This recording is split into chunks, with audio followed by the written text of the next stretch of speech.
সাইফুদ্দিন জাতীয় দলে ফেরায় টাইগারদের বিশ্বকাপ পরিকল্পনা থেকে বাদ পড়েছেন মেহেদী হাসান মিরাজ, মনে করেন নাজমুল আবেদিন ফাহিম। ওপেনিং সমস্যা সমাধানে লিটন সৌম্যদের বাড়তি দায়িত্ব নিতে হবে বলছেন তিনি।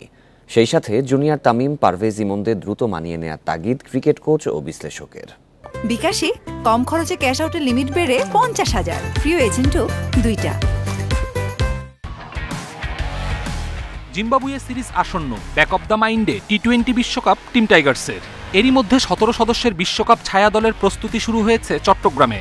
যদিও সাকিব মুস্তাফিজকে ধরে 19 ক্রিকেটারের মধ্যে চূড়ান্ত হবে বাংলাদেশ স্কোয়াড। 15 সদস্যের মূল দল সাজানো বড় চ্যালেঞ্জ ম্যানেজমেন্টের। সঠিক কম্বিনেশন খুঁজে পেতে অলরাউন্ড অপশনে গুরুত্ব দিচ্ছেন নাজমুল আবেদিন। ফরমেশন নিয়ে জানিয়েছেন নিজের ভাবনা। 7জন বা 8জন ব্যাটসম্যান থাকবে স্কোয়াডে, তার মধ্যে থেকে হয়তো 6 জন খেলবে, একজন হয়তো অলরাউন্ডার রোল প্লে করবে। দলটা বোধহয় ওইভাবেই গোছানো হবে, যেখানে স্পিনের ইয়েটা কিছুটা কম থাকবে, পেস বোলিং ওরিয়েন্টেড একটা টিমই হবে। নিয়মিত ওপেনার লিটন সৌম্য ধারাবাহিক নন।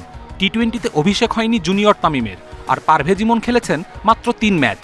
ওপেনিং সংকট কি তবে থেকেই যাচ্ছে? উত্তরণের উপায় বাকি। টি-20তে লিটন এখনো সেভাবে কিন্তু খুব কম ম্যাচে দেখেছি সেভাবে টি-20 স্টাইলে খেলেছে, কারণ এখন ওকে বেশ রক্ষণাত্মক মানসিকতা নিয়ে খেলতে দেখি। সো ও চাইবে ওখানে কিন্তু চেঞ্জ করতে। প্রত্যেকেরই ধরনটা ধরে ফেলা দরকার, তাহলে সেটাই সে বারবার রিপিট করবে। এই জায়গাটা একটু সমস্যা আছে উদ্বোধনী ব্যাটসম্যানদের করতে। টি-20তে বিবেচনার বাইরে মেহেদী মিরাজ। দলের সাথে থাকলেও নিউজিল্যান্ডের বিপক্ষে খেলেননি, ছিলেন না শ্রীলঙ্কা সিরিজেও, নেই বিশ্বকাপ পরিকল্পনাতেও। অভিজ্ঞ অলরাউন্ডার না থাকার যৌক্তিক কারণ থাকলেও শেষ দেখছেন না ফাহিম। 5 জন পেস বোলারের মধ্যে একজন হয়তো সাইফুদ্দিন হবে। সাইফুদ্দিনের সংযুক্তিটা অলমোস্ট আমার মনে হয় সার্টেন। কোনো কারণে যদি শেখ মাহাদি খেলতে না পারে, কিংবা কোনো কারণে যদি মনে করা হয় যে না আরেকজন দরকার, সেক্ষেত্রে ডেফিনেটলি মিরাজের সুযোগ হওয়ার সম্ভাবনা আছে।